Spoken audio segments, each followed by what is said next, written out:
In the remote highlands of Nubia, where the Nile narrows and runs fast beneath red cliffs, Taharqa was born into the royal house of Cush, a lineage that carried both the mystique of Africa's deep south and the grandeur of Egypt's ancient throne. He was a son of Pi, the mighty conqueror who had swept north from Nepeta to unite the two lands, and by birthright he belonged to a dynasty that claimed legitimacy from both Cushite traditions and the gods of Thebes. His family web was thick with power, uncles such as Shabaka, who ruled as pharaoh, and cousins like Shibitku, who reigned before him. Yet even in such a house of kings, Taharqa's path was marked early by destiny. The boy grew up surrounded by temples, rituals, and warriors, hearing the chants of Ammonius priests while watching soldiers drill along the Nile banks.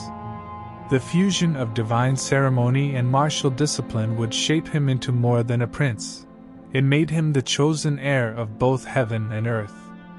Accounts suggest that even in his youth Taharqa possessed an unusual bearing. Inscriptions speak of his strength, his ability to command men, and his devotion to the gods, especially Ammonius, whose cult was central to both Nepeta and Thebes.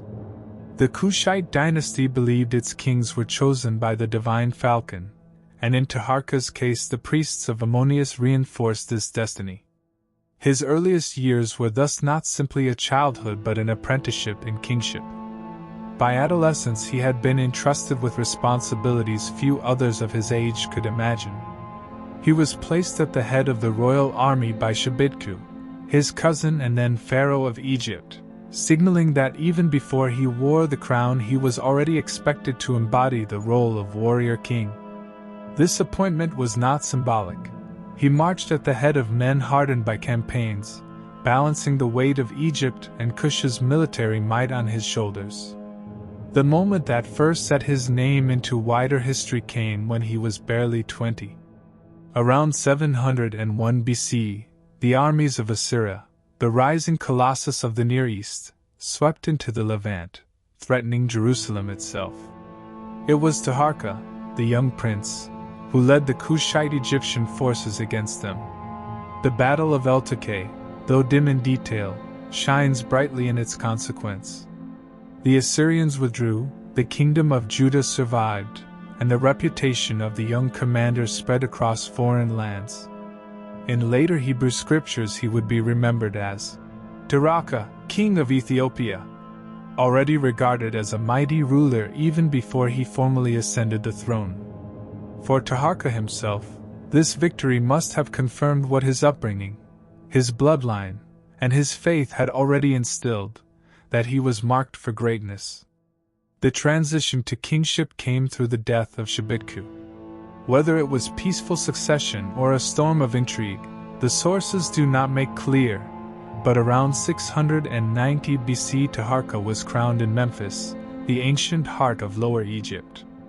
At the age of about 30, he united the double crown upon his brow, ruling not only the Green Delta and the black-soiled Nile Valley but also the red deserts and sacred hills of Cush. His enthronement was accompanied by proclamations of divine sanction. In temple inscriptions he declared that Ammonius himself had placed every land under his feet, that his kingship was not merely inherited but ordained from the heavens. This language was not empty. It affirmed his legitimacy in the eyes of Egyptians who still remembered older dynasties, and it satisfied the Cushite traditions that revered Nepeta as the dwelling of Ammonius. His early years as pharaoh were blessed with fortune. The Nile rose high and generous, delivering floods that enriched the fields and filled the granaries. This abundance gave him the resources to commission temples, restore shrines, and sponsor a cultural flowering that looked back to the old and new kingdoms while weaving in Cushite artistry. Statues carved with broad features and regal crowns, steely inscribed with devotion to Ammonius, and building works in both Thebes and Nubia testified that his reign was to be both Egyptian and Cushite, a synthesis of traditions. His childhood among priests and warriors had taught him the power of blending the sacred with the martial, and now as king he translated those lessons into policy and patronage. Thus, the early life of Taharqa reveals more than the rise of a monarch. It tells of a destiny cultivated through lineage, tested in battle, affirmed by divine will, and secured through prosperity. From boyhood in Napata to youth in command of armies, to manhood crowned in Memphis, he grew into a figure who embodied both the resilience of Cush and the grandeur of Egypt. Before his later struggles with Assyria, before the trials that would test his empire, his early years already showed the contours of greatness. In him the Nile's two worlds found unity, and the echoes of his youth resounded across time as the making of Taharqa the Great. From the moment Taharqa rose to the throne in Memphis, his reign was defined by motion along the Nile and across the breadth of the Mediterranean world. He was not merely a king of a narrow valley but a conqueror who stretched his reach northward into the Levant and southward into Nubia, weaving a realm that stood as one of the most expansive visions of Egyptian Cushite power since the age of the great New Kingdom pharaohs. His campaigns were not random raids or hollow shows of force. They were deliberate assertions of authority over the artery of the Nile and the wider political landscape of the ancient Near East. In the south, his authority extended deep into Kush. The kingdom of Napata had long been the sacred center of his dynasty, but under Taharqa the connections between the Egyptian north and Nubian south became ever more solid. He ensured that towns along the Upper Nile recognized him not only as a political ruler but as the divine son of Ammonius. Temples at Kawa and Gebel Barka were refurbished, filled with stelae commemorating his triumphs. Local chiefs who might have resisted Kushite authority were either subdued or brought into alliance, their lands folded into a Nile dominion that stretched across cataracts and deserts alike. The river was the spine of his realm, and from the first to the sixth cataract, Taharqa reinforced the bonds of unity with fortresses, shrines, and administrative centers.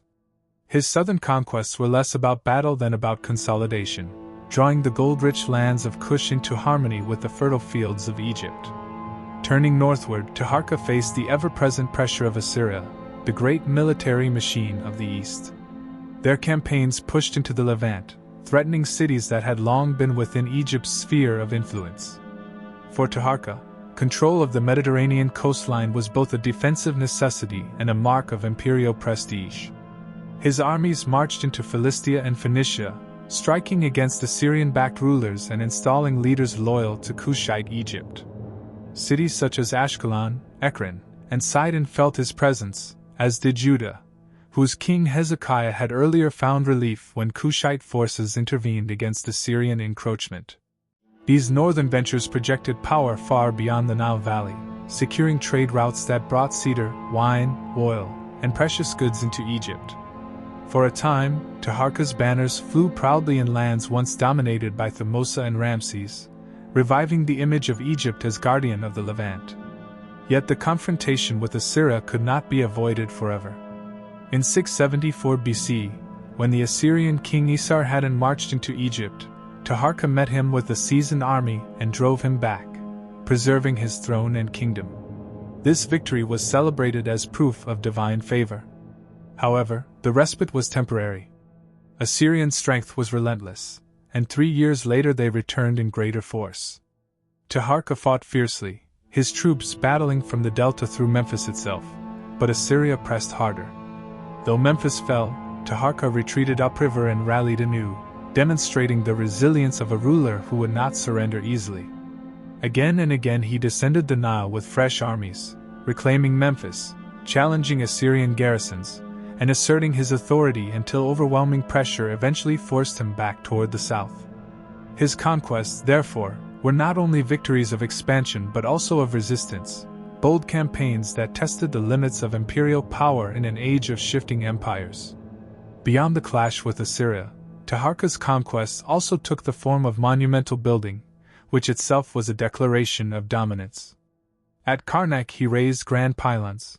At Thebes he added to the temples of Ammonius. At Nubia he constructed sanctuaries that proclaimed his divine kingship. These acts were not passive adornments but living conquests, stamping his rule onto the very stones of the Nile Valley. To build was to conquer the future, ensuring that generations would see the visible mark of his reign. In the Mediterranean imagination, Taharqa's campaigns gave Egypt Cush renewed stature. Greek travelers later spoke of the great Ethiopian who ruled as far as the Levant, and biblical scribes remembered him as the mighty king who defied Assyria.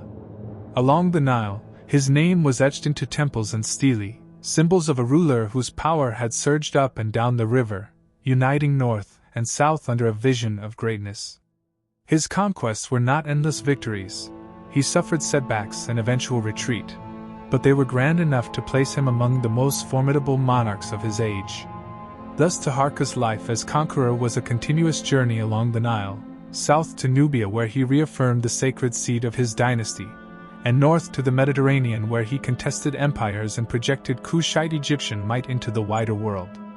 His story is not of static rule but of ceaseless campaigns, a testament to a king whose very being was bound to the movement of armies, the flow of the Nile, and the eternal struggle to command both land and history.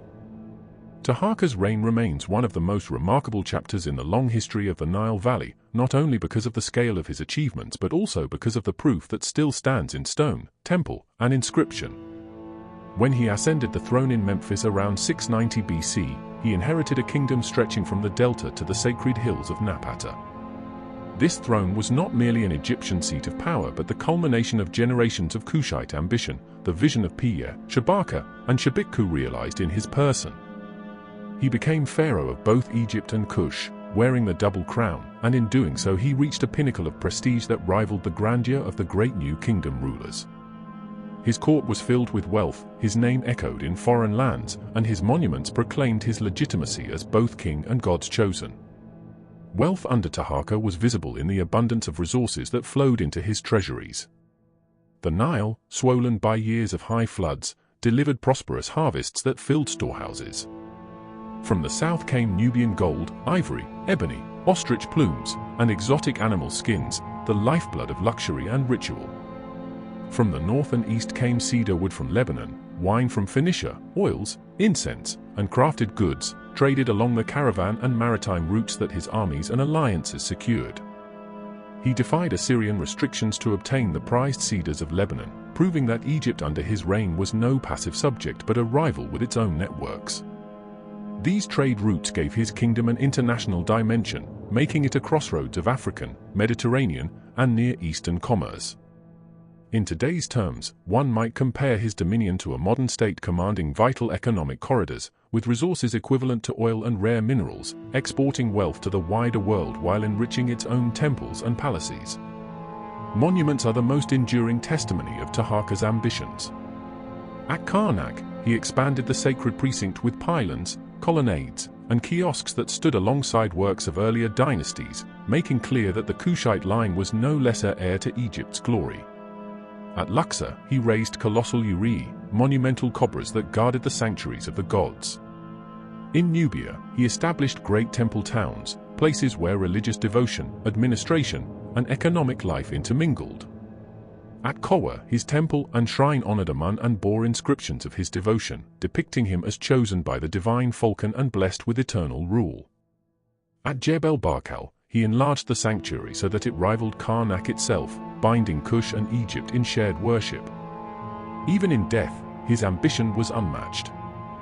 His pyramid at Nuri, larger than any built by a Nubian ruler, rose above the desert with commanding presence. Within lay his burial chambers cut deep into rock, filled with more than 1,000 Shabti figures carved from granite, alabaster, and anchorite, guardians for his afterlife.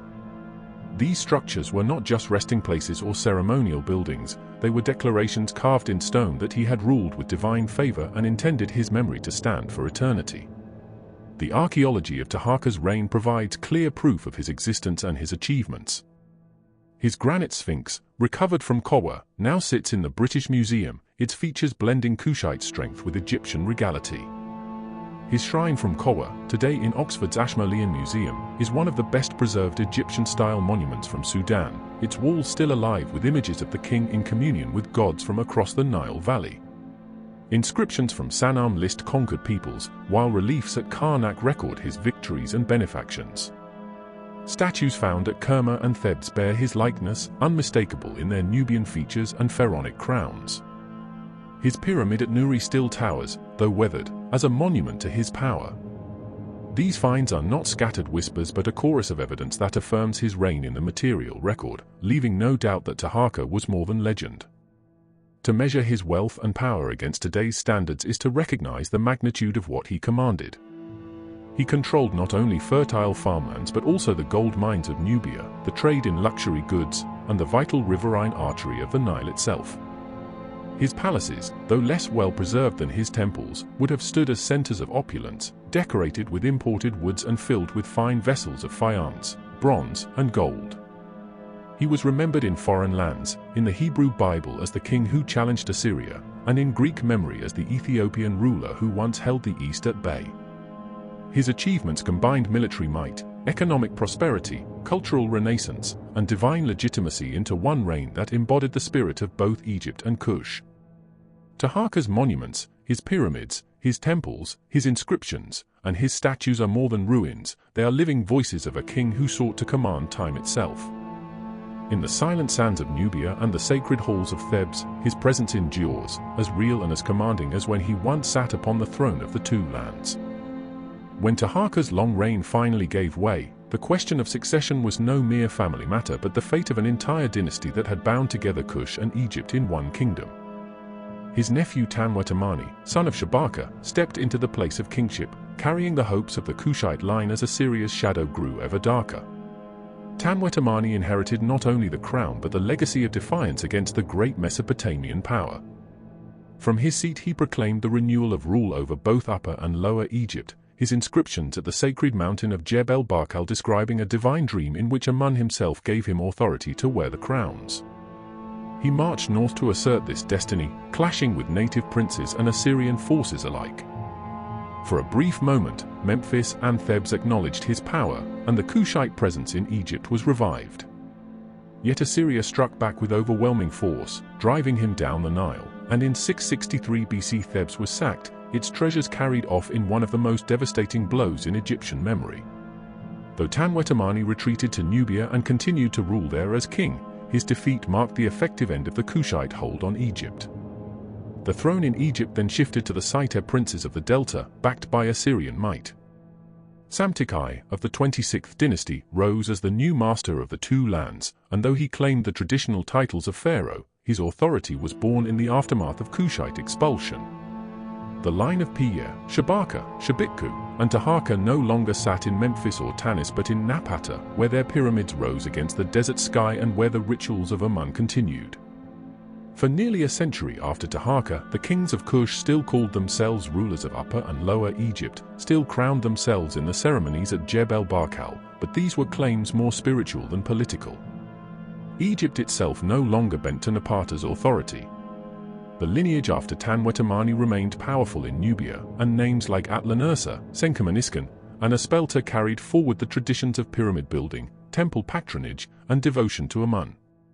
Their courts thrived with gold, cattle, and trade, their armies guarded the cataracts, and their scribes continued the inscriptions that linked them to the memory of Egypt. Yet their reach did not extend north of Aswan again in any lasting sense. Egypt and Kush, once united in a single scepter, were now divided into two parallel paths. The Site pharaohs in the delta looked north to the Mediterranean world, forging alliances with Greece, while the kings at Napata turned inward, focusing on Nubia's riches and sanctuaries.